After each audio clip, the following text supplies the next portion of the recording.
دا د خوست د علشیر ولسوالۍ اړوند د قدمو سیمې روغتیایي مرکز دی.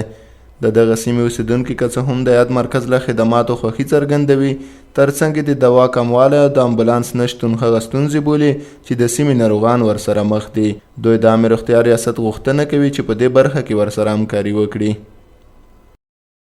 کلینیک دی، مخالف ډېر دی، کله کله داسې ضرورت پکې جوړ شي چې ولې ته سړي طریقه نه جوړېږي او ځینو سره خپل شخصي میټر وي، ځینو سره نه وي. د سپرلۍ والا چې کوم یا بازور ته لوټ شي نو دا امبولانس چې دغې ډېره مجبوري جلد جوړ شي دولت هم د ډېر مشکل وي او دا کلینیک کام ده که نه څخه موږ ډېره دا ذکر خیلې پر کوچون بټۍ پر که نه دا څخه موږ لرو نه ډاکټر صاحب دوایي کام وایي نو موږ سبا کې ډېر مشکل دا ډېر دي. بلخوا د یاد روغتیایي مرکز مسؤلین وایي چې په دغه مرکز کې د بېلابېلو ناروغانو درملنه کیږي، خو زیاتوي چې نفوس ته په کتو د دغې سیمې ناروغانو شمېر زیات او نشي کولی ټول روغتیایي خدمات په یاد مرکز کې ترسره کړي.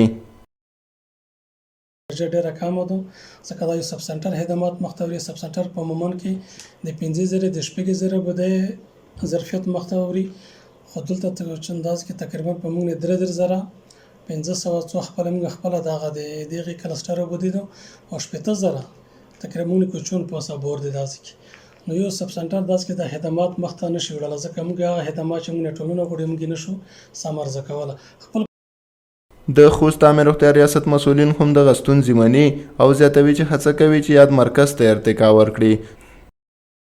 د قدم نفوس تقریبا 14,000 ته رسیږي، حتی که تر 14,000 نه هم لوړ ده.